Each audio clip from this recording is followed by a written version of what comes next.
pressure looks good. Following up. Roger, roll with planet.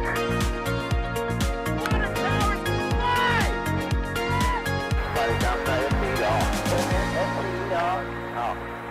Yikes. You bet. Okay. We don't need any more of these. Good evening, everybody, and welcome to Cape Canaveral, Florida, where you are looking live at Space Launch Complex 37B, where our United Launch Alliance Delta IV Heavy rocket is preparing for another launch attempt for the NROL-44 mission.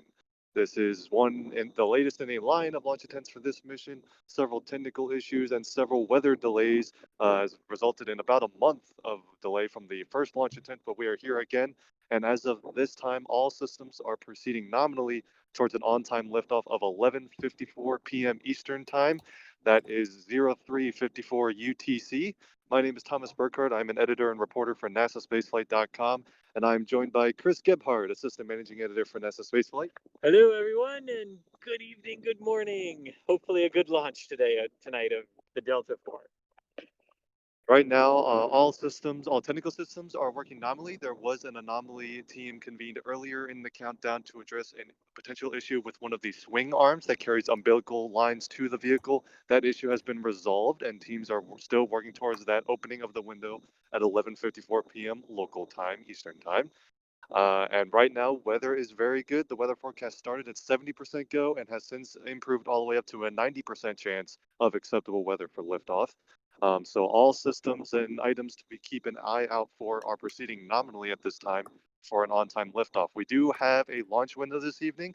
The United Launch Alliance or their customer National Reconnaissance Office have not disclosed the exact launch window, but we do know there is a bit of a window, so if any delays should occur, they have some room to work with as far as getting this mission off the ground tonight. And if you have been following the launch schedule here at Cape Canaveral for a while, you know this mission is the first of 4 from the East Coast of the United States planned for the next 2 days. There are 2 Falcon 9 missions getting ready to launch from different pads here at Cape Canaveral, as well as a mission from the Wallops flight facility tomorrow night. So several missions waiting to go and use several of the tracking assets here on the eastern coast of the United States, and the first one to go will hopefully be tonight's Delta IV Heavy rocket.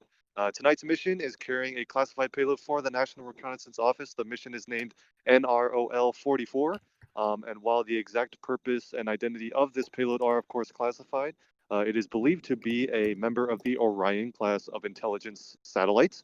These satellites are used to gather electronic intelligence, and by some of the information that is believed to be known about these satellites is actually regarded as the largest family of satellites in existence, with some antennas as far as 100 meters across.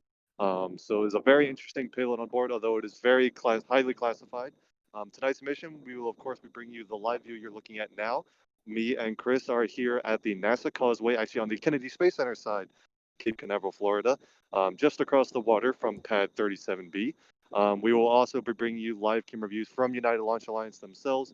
We'll show you all of the best camera views that we have, and we expect that due to the classified nature of this mission, we will be ending our live coverage after payload fairing separation is usually when live coverage ends for those.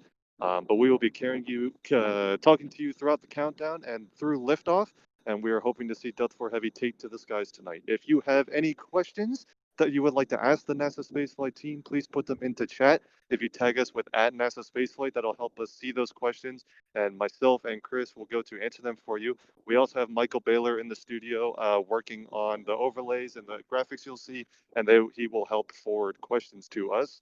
But until then, thanks for tuning in, and as of right now, all systems are proceeding nominally for an on-time liftoff. Michael, any questions or anything to report to dive into? Yes, we have a question about what is that flame to the left of the launch pad? A very good question. So just to the left of the launch pad, you will see what is a flare stack. If you are familiar with some of our Boca Chica coverage, you will not be too foreign to this idea. Just like liquid methane fueled rockets, liquid hydrogen rockets, when they are venting excess hydrogen, instead of just venting it into the atmosphere, they actually burn it as it leaves to not allow the excess gases just to go straight into the atmosphere. So that is just a vent of excess hydrogen at the pad. That is completely nominal and is completely normal. In the case of an abort, which we saw the last time we were live for this mission, you would actually see a very large increase in that flame as the systems react to an abort. So right now you're seeing it's kind of at its normal level, but that is completely nominal and is a part of the ground support infrastructure for hydrogen fueled rockets. So there you go. Cool. And thank you, Moldy Space Industries, for the super chat. Hashtag Thomas and Chris Fan Club. We also got Steve. Hi, this one's from Mary and Tankzilla. Love your work. Thank you so much, Steve. And Andrew, also $2. Better coverage than ULA. Thank you. I don't know about that, but we appreciate the support. And we're happy to bring you this live stream with some interactive question and answer and whatnot. So if you have a question, tag at NASASpaceflight in chat, and we will continue to work through the question queue that we have coming in. We've got Jack in the background, keeping track of all your questions and feeding them to me. Next question. What attempt number is this? It depends on what you call an attempt. If you consider an attempt got to fueling, I believe this is the second attempt. I believe all of the other quote unquote launch attempts have resulted in scrubs prior to fueling beginning. I know there have been problems with weather that have prevented the mobile service tower from retracting, which is well before fueling begins for the launch countdown. There have been a couple of those. So I think we might be up to 4 if you count those. So it depends on how you count it. But as far as time goes, it's been about a month since the first launch attempt, as ULA teams have worked to resolve a couple technical issues, and then weather has just not cooperated with any of the launches here at Cape Canaveral. A couple of those also being delayed. So we're a few attempts into this launch campaign.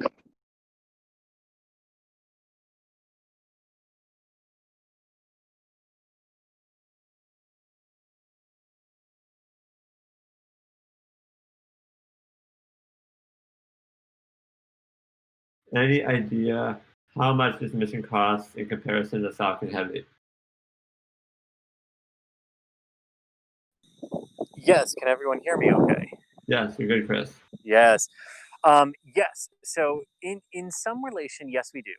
We know that the baseline price of a Delta IV Heavy is $350 million, confirmed by ULA to us a couple of months ago, right before the first attempt. So baseline price is at least $350 million compared to a baseline price of a Falcon Heavy, which would be $90 million.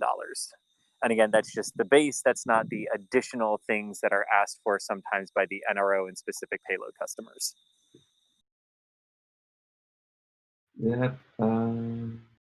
Why is the excess hydrogen burnt? Are there regulations on it?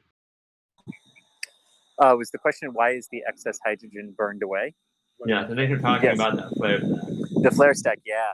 Yeah, so this is burning off the excess hydrogen that is boiling off from the vehicle. So as they load the cryogenic hydrogen, it boils off, it becomes gaseous form, and hydrogen is the most flammable and combustible element that we have. It very, very much likes to combine rather violently with other elements, and we don't want any uncontrolled ignitions or explosions happening around the vehicle. So for those types of hazardous boil-off propellant, we vent them out away from the rocket and then safely burn it off with that flare stack. It's basically the same thing that you will see happen on ignition of the 3 RS-68A engines, where they actually... Hey, Chris, we're getting a lot of ruffling on your microphone. I don't know if that's wind or... It's wind. Okay. Yeah, I can turn my back to the rocket. Yes, but it's basically the same thing that we see, because there's a huge discharge of hydrogen that comes out of the engines at T-minus 10 seconds to help purge them and get them ready for ignition. And then what they do is they light the starboard RS-68A engine at T-minus 7 seconds.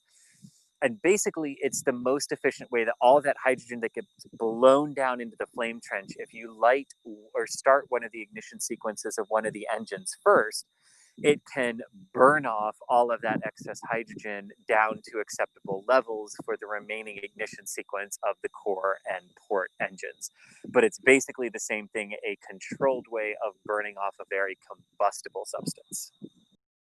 Yeah, and Chris, that was much better when you turned your back to the wind. You might also be able to check Gotcha. if your noise suppression's on, but that was a lot better. Is the payload a private sector or government payload? So the payload operator is the National Reconnaissance Office, which is of course a government agency responsible for the United States intelligence community, gathering intelligence for military applications. Off the top of my head, I do not know who the manufacturer of the actual payload is, but it is almost certainly a company like Lockheed Martin or Northrop Grumman or Boeing. They take up the large portion of actually building the spacecraft. So it is built by a private company, one of the big aerospace companies here in the United States, and operated by the National Reconnaissance Office. So built by a aerospace company, but operated by a government agency. Okay, a couple more super chats. Ryan, thank you so much for $15. He says, go ULA, go NSF. Rough Riders with another super chat. Do you think SpaceX will use Starlink for Falcon Heavy side boosters, double drone ship landings? Can't wait for Delta tonight. I'm assuming that's a question for like getting video of the side booster recovery for the upcoming Falcon Heavy. Is that what that's about, do you think? Possibly, I'm not quite sure. So if we're talking about the other heavy lifter payload that launches here from Cape Canaveral, yes. The next Falcon Heavy mission, which is currently scheduled for no earlier than the end of February next year, will feature 2 side boosters landing out at sea on drone ships instead of returning here to Cape Canaveral to land on land. And I think the question might be if they're going to try and get some special video. I would venture to say that if SpaceX can do so, they will like to get some cool video of 2 drone ship landings happening simultaneously. I'm not going to speculate on how they might try to do that. I don't know if Starlink might be involved. But I know we're all certainly looking forward to see what we can see from that, because that should be a very exciting mission. Cool. And let's see, I'm looking for more questions. Actually, Dina Duckworth with a $15 super chat. Thank you so much. Ben Straight with $10 of coffee money. I'm sure Chris and Thomas will appreciate that because they've got a late night launch tonight, and then there's about, I guess, 2 more launches coming up the next few days in Florida. Oh yes, it's very much appreciated. Thank you, because yes, if the schedule holds, I'll be home for 4 hours before to catch a nap before jumping back in the car to start coming down for Starlink in the morning. Yeah. All right, thank you so much for the $20. Hey guys, hope all you're doing well, and thanks for all you do. Thank you so much. Jack, thank you as well. When will there be a landing zone 3? That is a very good question. For those who remember the very first original flight animation for Falcon Heavy, you will know that the original idea was for all 3 boosters to come back and land on land. I believe the current consensus is that there will never actually be a landing zone 3. As far as Falcon Heavy flight profiles go, it doesn't really make sense to launch a payload on a Falcon Heavy if it has the performance to return all 3 cores to the launch site and land at LZs 1, 2, and 3 notionally. Because at that point, I believe it's already in Falcon 9's payload capacity. So why would you do that when you could just launch on a Falcon 9? I believe all Falcon Heavies will feature at least either some sort of expended booster or a drone ship landing. I don't think any Falcon Heavy mission will have 3 return to launch site profiles. I could be wrong on that, but that's the current speculation, informed speculation. And of course, if they ever did get to a mission where that was needed for some specific reason, like maybe there was a long reignition of the second stage that was needed, so you needed to conserve propellant, so you needed a heavy instead of a 9, you could also just park the drone ship 12 kilometers off the coast of Florida, which is about as close as they'll let it get for a return to launch site on a drone ship. But you could also just park the drone ship off the coast and do it that way. If I'm not mistaken, that came up relatively recently. Wasn't there shortly after the Crew Dragon testing issue when they were still cleaning up things at the landing zones. They parked a drone ship basically right offshore and landed there just because the landing zones weren't able to be used at that time. It was indeed May of 2019 is when that happened. Yes. And what you're seeing right now is a live view from the airport Canaveral. We also have DOS in the field for us to provide a tracking shot of the launch with this very powerful zoom camera. But I'm not sure we have them on audio yet, but we also have a second camera today, which is something we don't usually have. So that's super cool. I'll take a couple more questions while we wait for the launch, which is now, we are at L minus, and I cannot even, L minus 26 minutes. Sorry about that. I had the window hidden, but just under 26 minutes now until launch of the Delta IV Heavy with NROL-44. And just real quick, they have had their weather briefing, and there are some strong transient wind gusts that are still cropping up, but they are decreasing. Baseline winds are decreasing. We are green right now for lightning, and the probability of a go forecast is 90% for ground winds. So everything weather-wise and technical-wise continuing to go well for the Delta IV here, as we are at the T-minus 4 minute and holding mark, our hopefully final built-in hold of the evening. It sounds like I might have just had AOS DOS on audio for a second there. DOS, it did indeed, didn't it?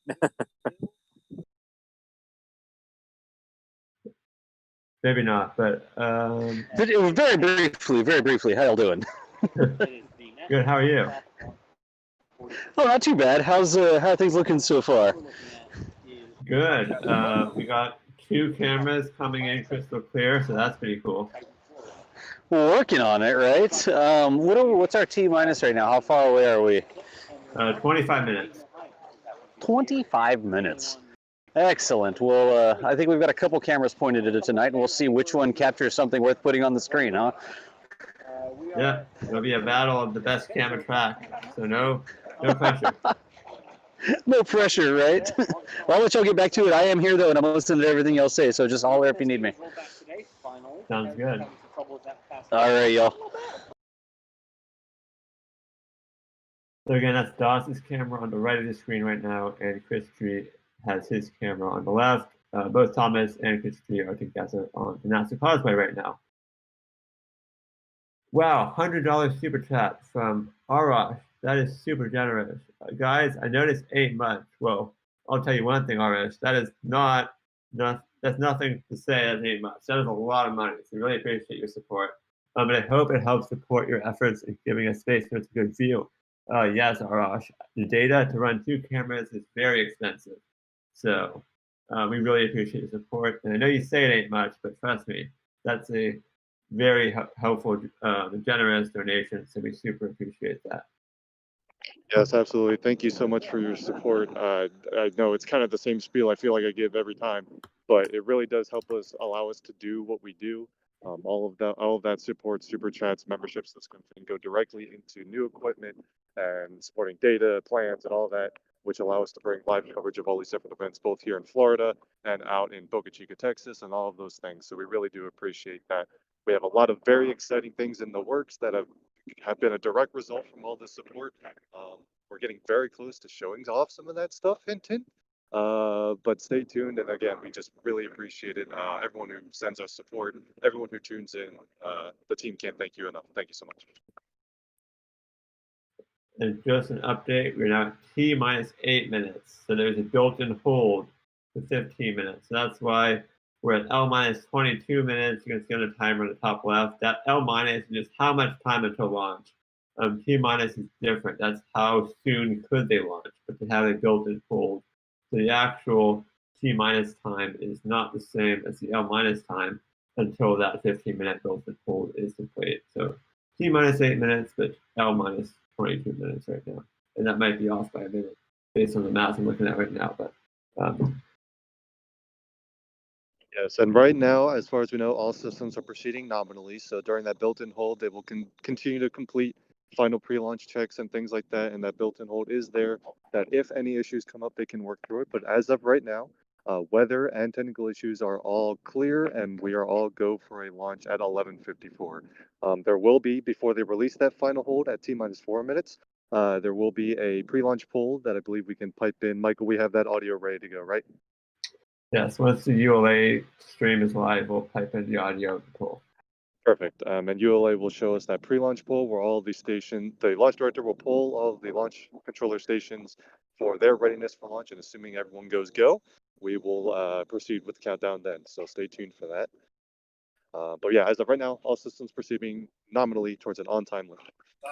And to piggyback off of what Tori Bruno said regarding the weather issue that, or the weather things that they were looking at about strong transient winds, but everything going in the right direction, ULA had a subsequent tweet that the weather is both a forecast and observed go, which means that those things that Tori talked about that were items of concern are not constraints right now to the liftoff. So that's also very, very good.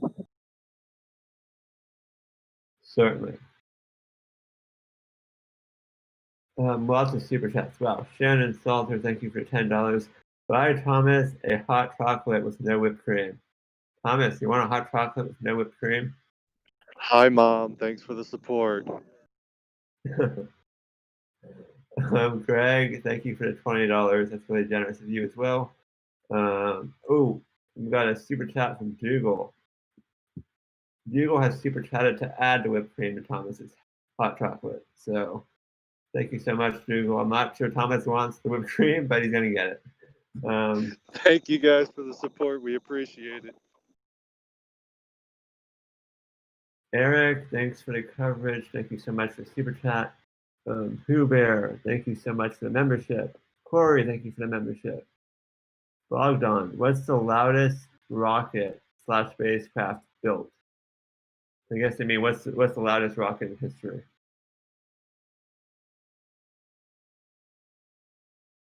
Any ideas, Thomas or Chris? The N1 or the Saturn V? Say loudest. Loudest? Oh. Yeah, loudest. I'm not sure if it's louder between the N1 and the Saturn V. That's an interesting question. Yeah. We can fly shuttles louder because SRBs. The shuttles might be because of the solids. I don't know. My guess would be shuttle, but I don't know. I see. My guess would be the N1. All right, N1 at liftoff or N1 when it explodes inevitably? Yes. Yeah. It's a great question. I don't know based on loudest. No idea, actually. Thank you. Someone in chat, look that up. Yeah. Tell us in chat what you think. Okay, they are now at T-minus 4 minutes of holding. All right. So as Thomas was alluding to, right, this is normally the point in countdowns because some rockets have holds, some do not, right? Like the Falcon 9s do not have built-in holds. Yeah. It's a straight up countdown.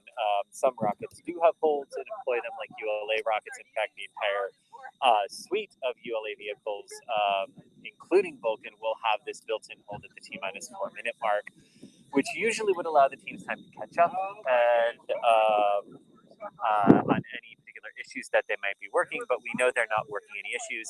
That doesn't mean they're not doing anything. That doesn't mean that there aren't actually things that are popping up on the vehicle that are causing the team to stop for a second and go double check. But these are things, they're little things always in rocket launches that are slight little out of conformances of the vehicle on the day that don't necessarily breach operational limits, but that the team wants to understand that they make sure, or to make sure that they understand exactly how those things might affect things like the ground launch sequencer system or the ground support equipment. Because one of those little things that can happen is you can have a not out of you can have an issue on a rocket that isn't necessarily a constraint to proceeding forward with the count and actually lifting off, but you want to make sure you understand how that little thing is going to interact with all the other things on the rocket. So that's a lot of what the team would be doing right now without a major potential anomaly issue to discuss. Cool. Yes, football Ian Doss is at the Cape. So once this thing launches, we're going to have more than one tracking camera. And yeah, Josh, sorry about all the SpaceX questions, but when people super chat, we try to answer them. But if you have a super chat, we appreciate the support. But if you have a ULA question, that would obviously be preferable given this launch. Tomorrow and the day after, it'll both be SpaceX launches. So plenty of time to answer SpaceX related questions coming up.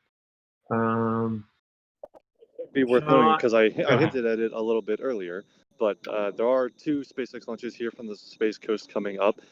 We have 2 Falcon 9s. If you look just to the left of where the camera is currently facing, at Pad 40, there is a Falcon 9 vertical with a GPS satellite.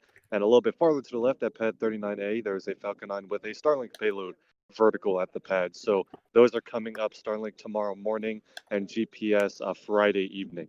So stay tuned for live coverage of that. You know, NASA Spaceflight will be live for those as well.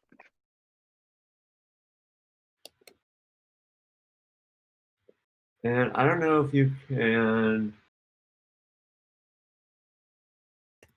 Wait 1 second. Thomas, you're talking. I'm dealing with something in the background, please.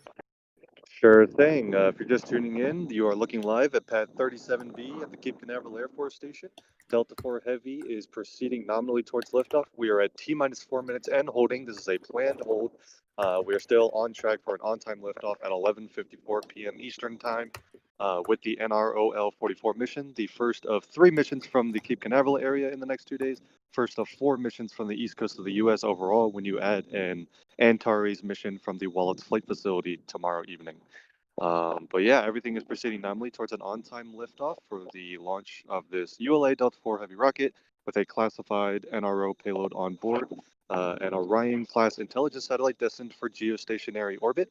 And to that end, something we have not mentioned, normally, once the live mission coverage ends due to the classified nature of the payload, the confirmation that the rest of the launch has been a success will come via social media, usually first, either ULA CEO Tori Bruno or ULA themselves or the National Reconnaissance Office will come out and say that the launch was a success.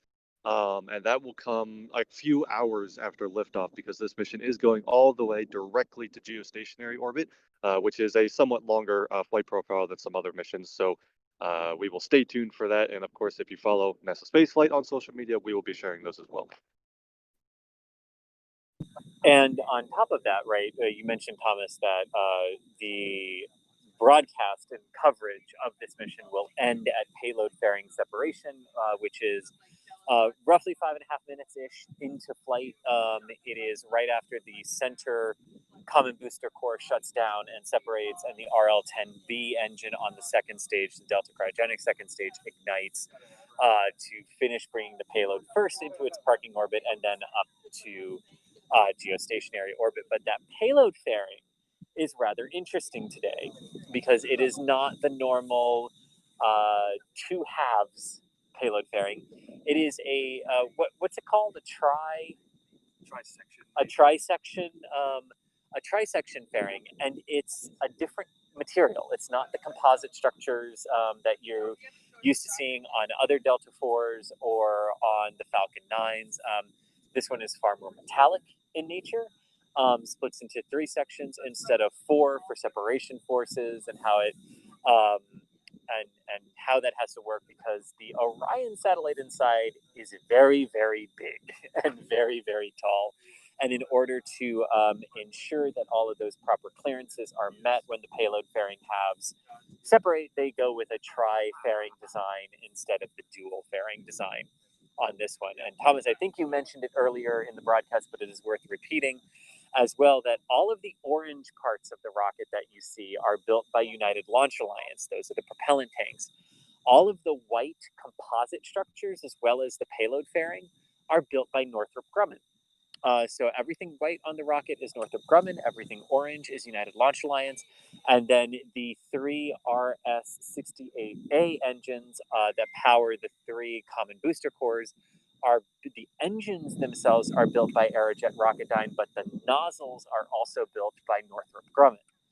So Northrop Grumman has a huge hand in the Delta IV line of vehicles as well. So that is also worth noting for this mission. And also the other engine on the Delta IV Heavy, the RL-10B on the Delta cryogenic second stage, the upper stage, is also an Aerojet Rocketdyne product. So The three major players in manufacturing a Delta IV Heavy, United Launch Alliance themselves, Northrop Grumman, and Aerojet Rocketdyne. And of course, the Delta IV Heavy was because it's changed programs, but was originally conceived as part of the Air Force's Evolved Expendable Launch Vehicle program, which began in the 90s, which was designed to provide the U.S. government with assured access to space. There was no real affordability element in there at the time that the program was created. It led to the creation of the Atlas V and the Delta IV rockets from rival companies, from Boeing and Lockheed Martin. There was some, there were some accusations of impropriety during the whole design and contract build of the Delta line and the Atlas line for the ELV contract. And the legal way that was mitigated was basically to merge the lines under a single entity, remove Boeing and Lockheed Martin from the equation, and create United Launch Alliance instead. So that is how we have two rockets that began flying with different companies that now fly under the same company flag, no longer competing with one another for those particular missions. They've now both transitioned to the National Security Space Launch Initiative, which is the follow-on from the Evolved Expendable Launch Vehicle, because rockets are no longer completely expendable anymore. So there is also that. But we are right now about 10 and a half minutes and 1 second, away. Chris. Doss, if you can hear me, can you please check the control center? Go ahead, Chris, sorry. Yes. We are now 10 and a half minutes away from our scheduled liftoff of the Delta IV rocket here with the NROL-44 payload, which, again, it's sort of a loosely kept secret, but it's an Orion signals intelligence satellite going on a direct to geostationary insertion mission. Michael, I know we are about 3 minutes away from the go, no go poll. Are we all good for the audio on that? Yes. We will pipe in the audio of that when it happens. Okay, perfect. And just so you're aware, Chris and Thomas, you will have to unmute the egress account to hear that. Copy that. Thank you. That's what I was going to ask. Thank you.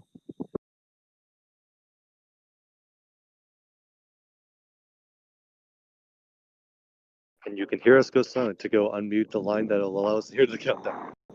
But yes, everything is proceeding on track at this time. The team is tracking no technical issues, and there are no weather issues currently in play. All on time for liftoff at 11:54, and we are standing by for a go no go poll in just a couple minutes here for tonight's liftoff. And right now, we're not allowed to plug the countdown net in unless it's broadcasted on the ULA channel. But they're currently just reminding all the teams what the procedures are for launch in terms of calling a hold and all that stuff. But as well as the final comms checks. But we are now standing by for the final status poll just before they release the built-in hold.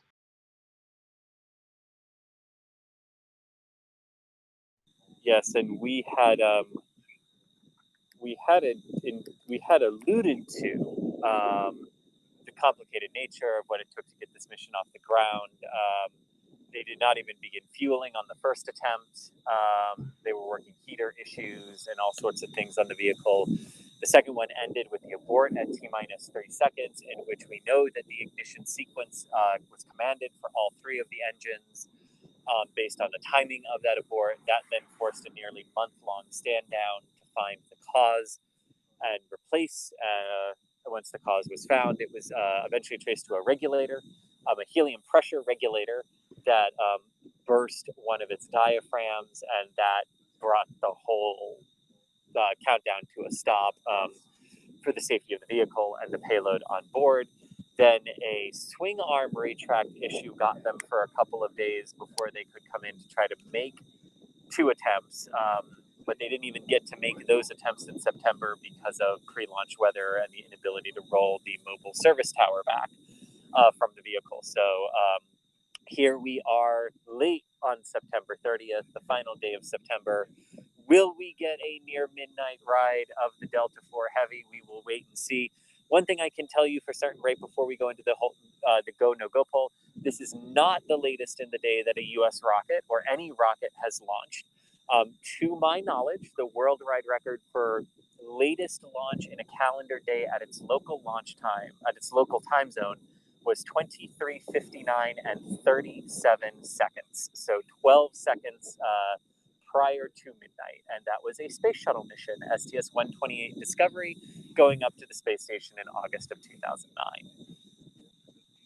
As soon as Chris started here that comes factoid, Nicole. I somehow knew it was a shuttle fact.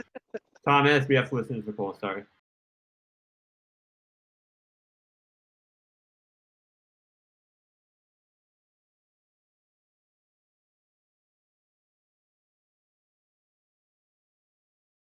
It's going to start just in a second here.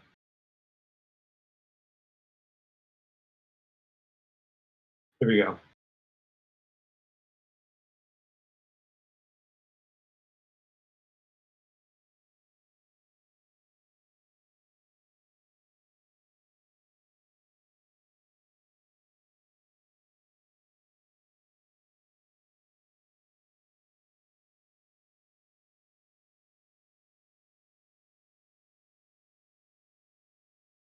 Pneumatic. Go. Umbilical. Go. Hazgas. Go. ECS. Go. Red line monitor. Go. Quality. Go. Ops safety manager. Go. Relay safety officer. Go. Vehicle system engineer. Go. And my chief. Go. Range coordinator. Clear to proceed. Launch director. Launch vehicles ready to launch. L Mission minus direct- 6 minutes. Mission direct- permission to launch. Proceeding with the MAQ established swing arm lock pin support. Active. And you just heard that all Polling is systems are complete, go and the for launch team tonight's has given the liftoff go for on launch. time The at countdown will resume approximately 2 11:54 minutes from now, p.m. but before Eastern it Time. does, let's walk through the final checks we'll hear from the launch team. Delta 4's liquid.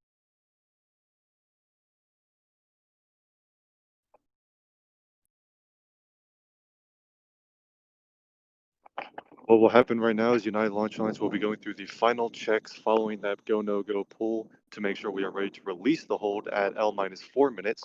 And at that time, the L- and T- clocks will align, matching up for the final 4 minutes, the terminal count of tonight's liftoff sequence. No technical issues being worked at this time, and weather is also go. So right now, tracking no issues. Hoping for Delta 4 Heavy to finally get off the ground and spread her wings tonight. All right, y'all got me over here? Yeah, we hear you loud and clear. All right, good deal. So I'm going to be quiet because if I breathe, it shakes the camera over here. I'm 10 miles away right now, and I will try to track this. It's cool because you get a little bit of a reflection there at the bottom, but I just wanted to check in one final time. I just heard that it was good to go, and I will get the best track I can from 10 miles away over here. Where's my camera? Okay, we're now at T-4 minutes and counting.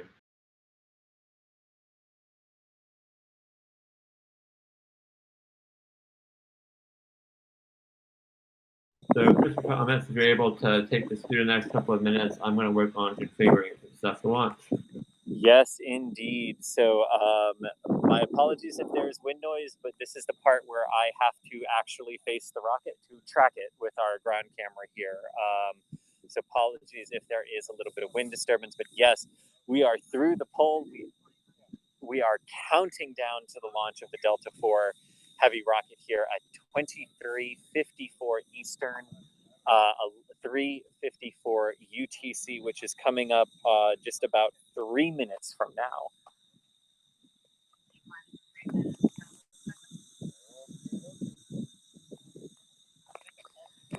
Now, one thing to bear in mind, and I'm sure it's why we're all here to watch the Delta IV, is the fireball. So for those of you who have never seen a Delta IV rocket lift off, especially the Delta IV Heavy, there is a huge fireball that begins around the T-7 second mark. This is very normal. The way the rocket disperses with some of the excess gaseous hydrogen is to blow it out the bottom of the 3 RS-25 engines as part of the conditioning to get them ready for ignition.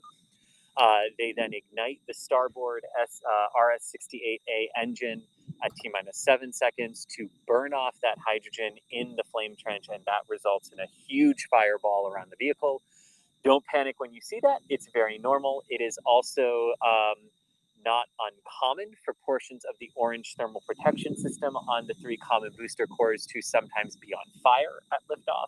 That is also totally acceptable and totally fine for the Delta IV rocket. What is it they call it? The most metal of rockets. It takes off on fire and it does all this stuff.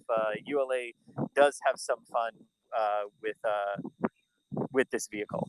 And Chris, real quick, let's make sure you have the NSS Cloud muted on Discord. And then when you're ready, I'm going to switch you over to your fancy microphone that you and Thomas will be talking to, so we get great audio this launch. That's in work, Michael. We're going to get ready to go to ambient audio. Give me a final go when that's ready. And we are go for ambient audio. Okay, Thomas, just mute your mic, which you did, and here comes ambient audio from the microphone. It looks like we have good ambient audio. So take it away, Thomas and as Chris. we approach. Yes, indeed. All right, here we go. T-minus 1 minute and counting mark until the launch of the Delta IV rocket. Thomas, take it away. I need to concentrate on tracking of the vehicle. So Thomas will be your guide now as the final 50 seconds tick away. Absolutely. We are in the final seconds of the countdown. We are standing by for liftoff of Delta IV Heavy at 11:54. All systems are go at this time and weather is go at this time. If you're just joining us, stay tuned for a massive fireball that is planned and expected, and then the thunderous liftoff of the Delta IV Heavy rocket. 30 seconds to go. And we just heard go Delta, go NROL-44, all systems go for launch. Yes, we did 20 seconds and counting now until the liftoff. 15 seconds, we should have ROFI ignition at the base of the rocket. 10 seconds. Here we go. We have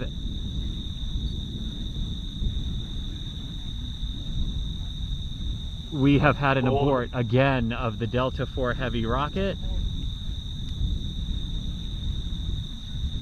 We are standing by to hear what exactly happened. They do have a launch window this evening. Pretty decent sized window. You can see the flare stack responding as we mentioned earlier as the ground.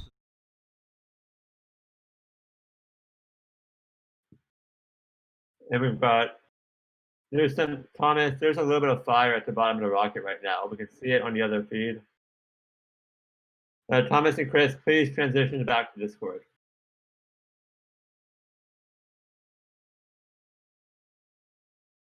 But yeah, we saw a little bit of fire there at the bottom of the ULA feed. That's pretty normal when you see that.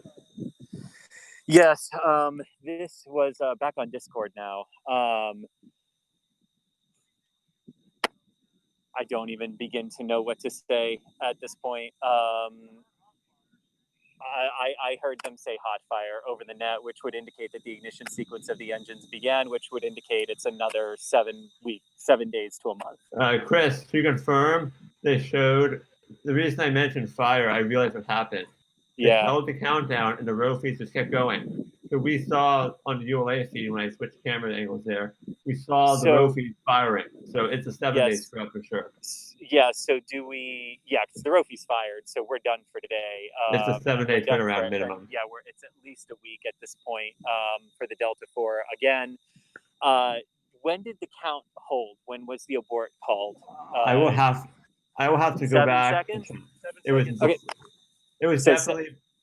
So 7 seconds is what is the official. It was called at 7 seconds, which means that the hydrogen, whatever they call it, the hydrogen below out of the bottom of the RS-68s happened as well. But if they got it at 7 seconds, that probably means the ignition sequence of the engines did not begin.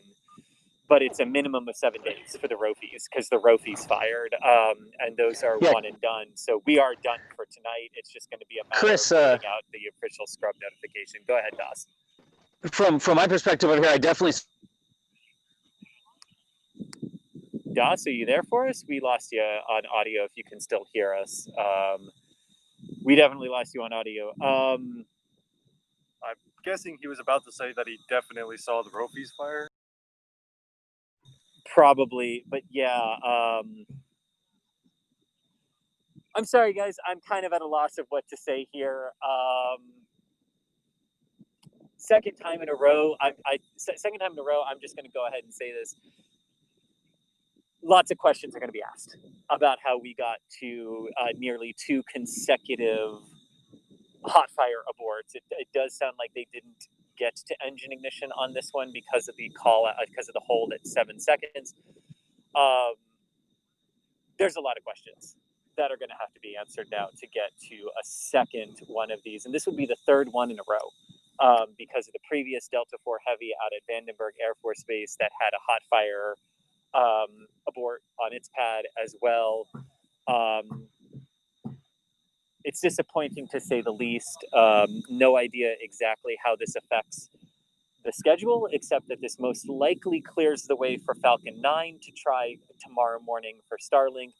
Definitely clears the way for GPS to go on Friday afternoon because, as we've said, this is a 7-day minimum turnaround again for the Delta IV Heavy. It is, you know what? It's just also worth noting because it's fair, and this is what has happened, that this mission pushed back Starlink, which was ready to go earlier. Originally pushed it back when they had problems with the hydraulic swing arms, and then Starlink got one shot to go, and the weather ended up getting them. It has delayed the GPS mission to the 2nd of October after SpaceX pulled off the near miracle of being able to accelerate that mission of the GPS satellite from the 30th to the 29th. It is now the 2nd. And all of that is because National Reconnaissance Office payloads usually get range priority, as we have seen here. However, it is worth noting the disruption that this mission has caused to other missions on the Eastern Range, just to end in yet another last second, under 10-second cutoff of the sequence. Michael, do we know anything yet from Tori or ULA or the... I'm assuming ULA cut the audio feed pretty quickly. Yeah, I was because I have not heard it. So many things going on in my ear, but all that Tori has tweeted is the word abort. So, and the scrub was just made official. Of course, we knew that based on what we saw, but to repeat, the scrub was just made official by ULA, in case anyone was wondering. Yeah, so Michael, I think we'll take a couple of questions here, but we're going to probably head out pretty quickly here from the press site. And given that Thomas and I have an hour-long drive home and need to get back down here for Starlink in the morning, we'll probably look to wrap up very quickly. But are there any questions that we have not gotten to yet that we can answer rapid fire until we are told we have to get in the car and leave? Yes. We also have a ton of super chats. I think what we're going to do is I'll take one or two for the question queue, and then we'll cut to Doss's camera once we have to go, and I'll speed run the super chats, and then we'll wrap up. But I do see all your super chats. Sorry, everyone. We just had a bit of excitement here. So, what are ULA's plans following retirement of the Delta IV family?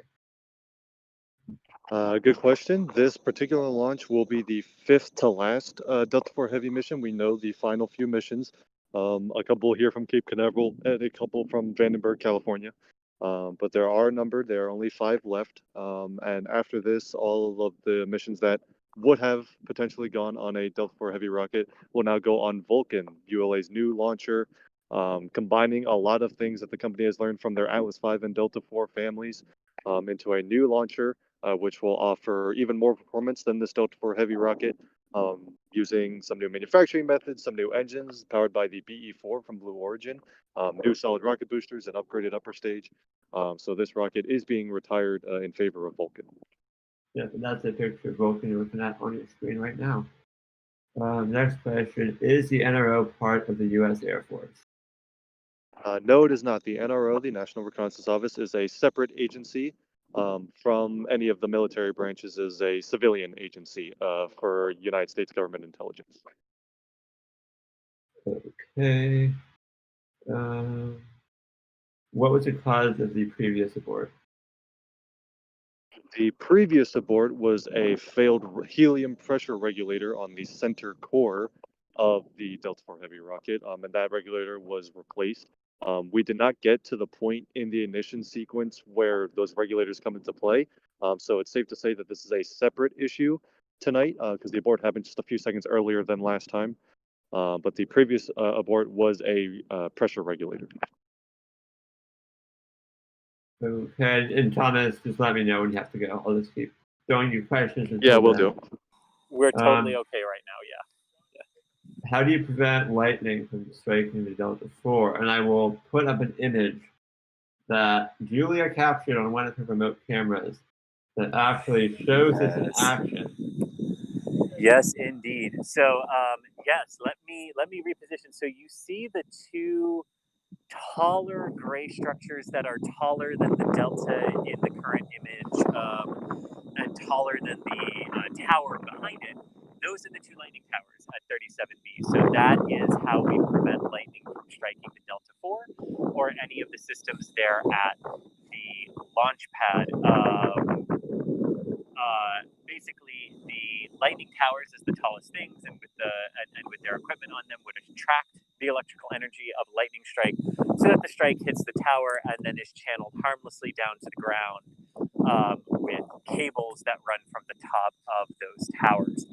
Julia got an epic photo of lightning, of some of the lightning that the teams had been dealing with here at the Cape as a frontal system pushed through the area earlier this week. There it is. There is the lightning towers in action at 37B protecting the rocket. All of the launch pads here at the Cape Canaveral Air Force Station have lightning towers for this exact reason.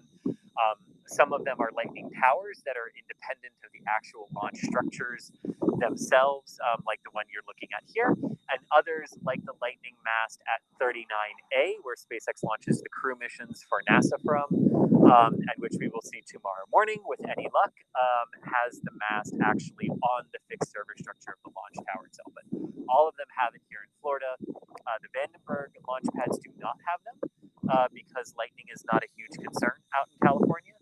And then, of course, the Starship facility in Boca Chica, Texas, does not have them because they have actually made Starship out of a material that does not attract lightning strikes. Ingenious. Okay. How did you get the rocket to the pad? Yeah, so the Delta IV Heavy is assembled in a horizontal integration facility. The three common booster cores of the first stage and the Delta cryogenic second stage are mated together in there.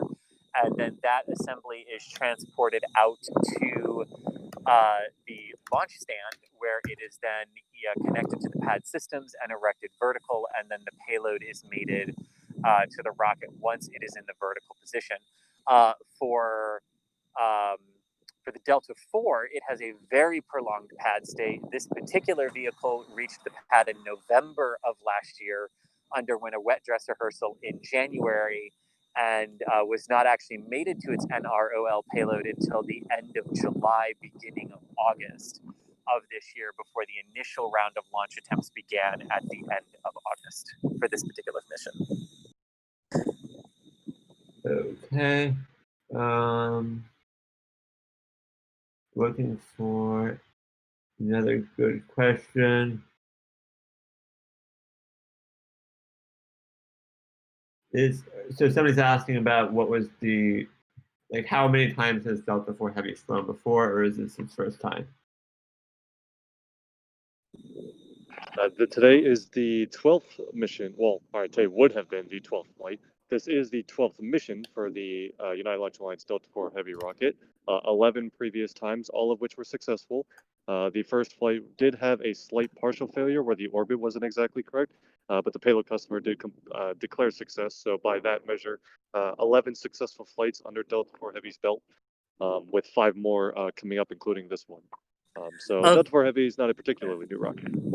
No, and in particular, it's part of the Delta IV overall family of rockets. This would be the 40th flight, or they have done 40 flights of the Delta IV overall family up until this point. But interesting, you mentioned the first Delta IV Heavy flight and the lower than planned orbit, which actually didn't have anything to do with the second stage. It had to do with the first stages, where they had some basically pressure instability as the side cores began to shut down.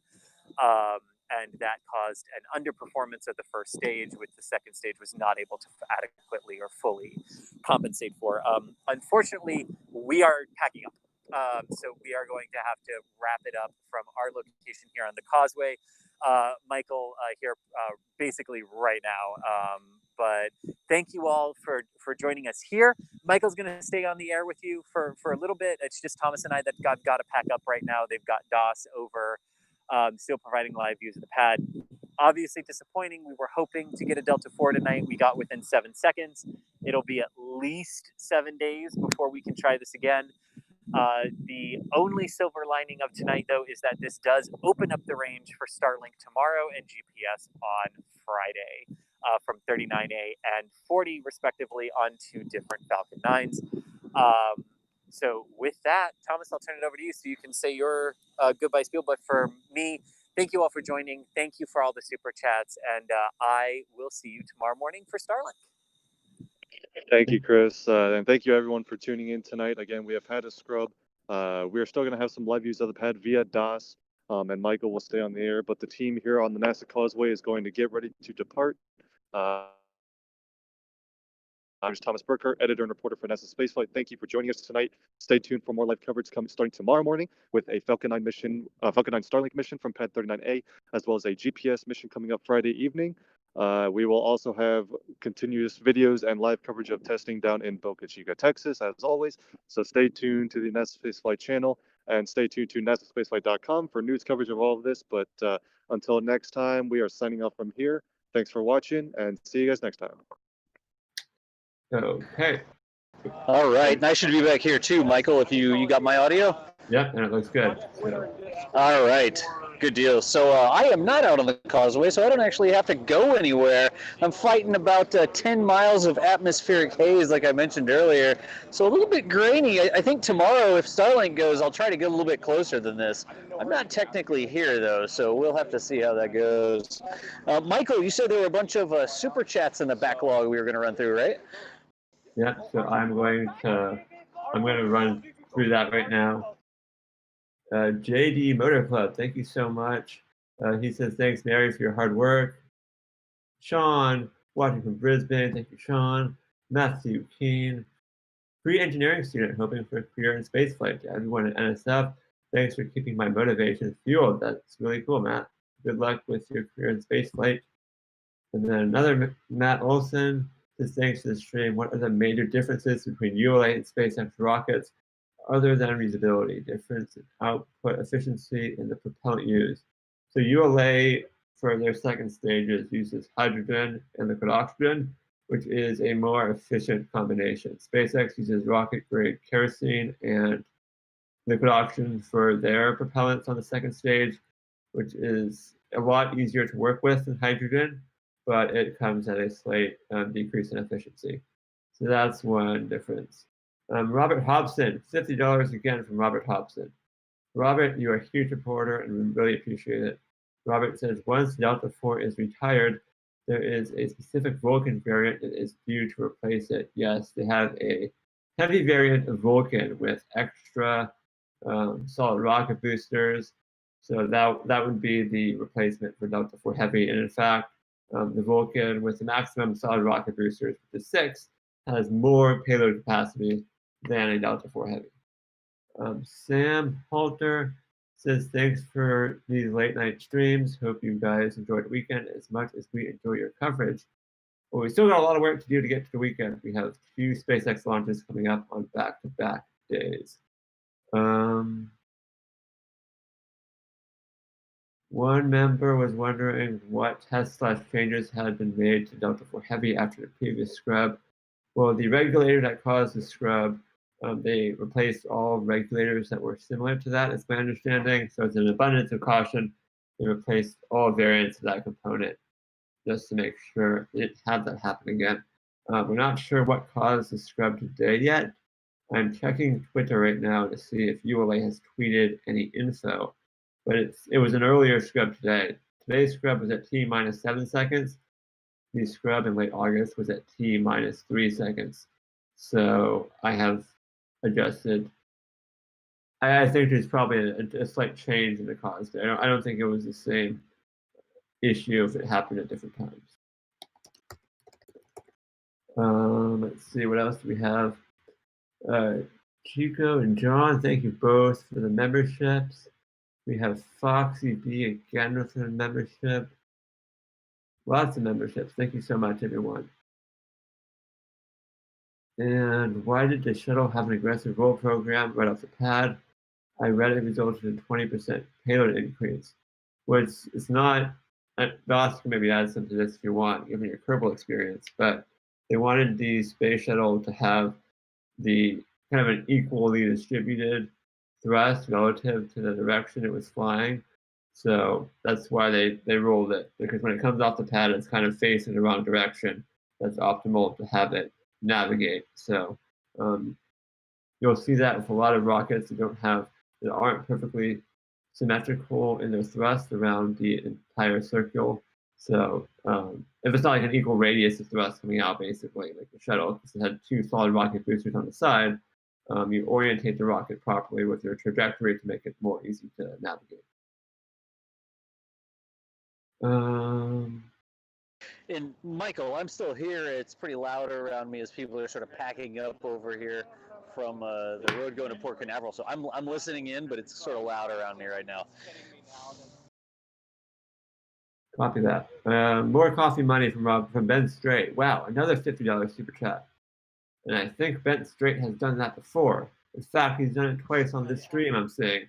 Thank you so much, Ben Strait. It's $100 combined. We really appreciate it. You are kind of crazy, Ben Strait. Thank you for the support there. And one final super chat, and then we finally cleared the list. This is a very generous support we've got tonight, so we really appreciate it, everyone. Blaine Matlock with $5. They say, will the Vulcan have improvements in the turnaround time when today's type of aborts occur? And the answer to that question is certainly. I do not believe there will be ROFIs with Vulcan. So those ROFIs are those sparks you see at the base of the pad. They're used to burn off the excess hydrogen gas.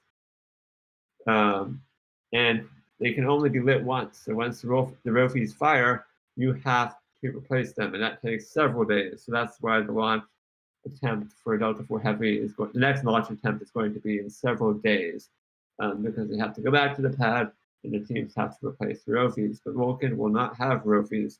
So if Vulcan has to scrub or hold at T-minus 7 seconds, presumably they will be able to turn that around much quicker than several days. And go ahead, Doss. Michael, well, go ahead. Oh no, I was going to say that was all our super chats. So if you have any final words, or we can wrap up. Well, I gotta do this real quick. We're sort of every time I take a step, the wind and the waves are hitting the shore right here next to me. But let me show you all the actual view here, and I'm gonna bring this thing back, and That's pretty awesome zoom. That's the view right there. And then when we fire up the camera, that's what 10 miles of haze looks like. Is it gonna focus? Did it unfocus a little bit? Yeah. So I've been doing the best I can over here, but it's been rough this evening, I'll tell you that much. I don't even think I got it back in focus, but I can't focus it because anytime I touch the camera, everything shakes around like crazy. There, that's actually pretty close right there. So anyways, I had to do the zoom effect really quickly to show people exactly how far away I am from the rocket. But I think we are probably good to go, right, Michael? Are we getting ready to close it down here? Chat is erupting with amazement right now. So they didn't see a launch today, but they got to see Doss's zoom. We got to see the zoom from here. We'll try to get a little bit closer so to the next launch, I guess, from Starlink. What time is Starlink tomorrow, Michael? So I know when to get up. It is at 9:43 a.m. Eastern time. All right, so like 9:32, I should be good. Just run outside real quick. Probably. Oh wait, no, my bad. I mixed it up with the GPS time. It's 9:17 a.m. Eastern time. I wouldn't have made it. You wouldn't have made it. My bad. I Too many need launches accurate going on. information here, so you're not kidding about that. There's definitely a lot of launches going on, but I mean, I was hoping to see the Delta IV Heavy go here tonight, but it was not to be.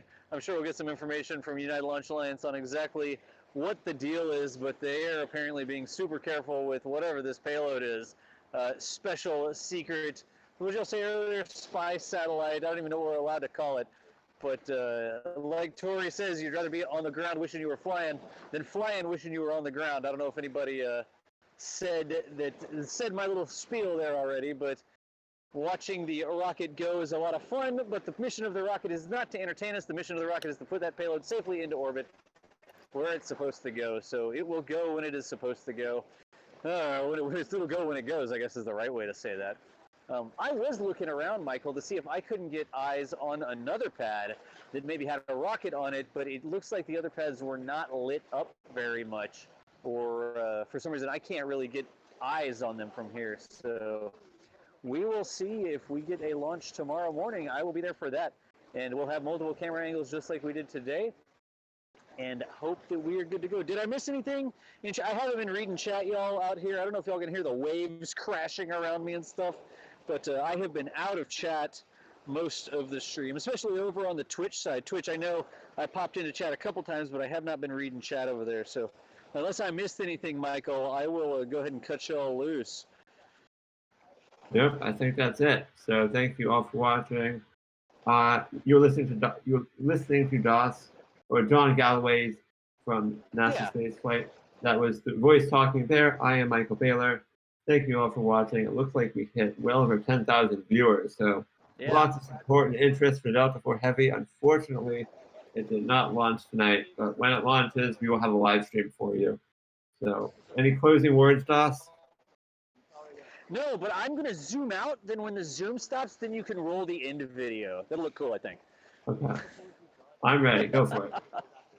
All right, look, this is like the quintessential later nerds. Gotta fix that. You see, it's trying to frame the shake or something. Anyways, there you go. Look at that beautiful outro footage.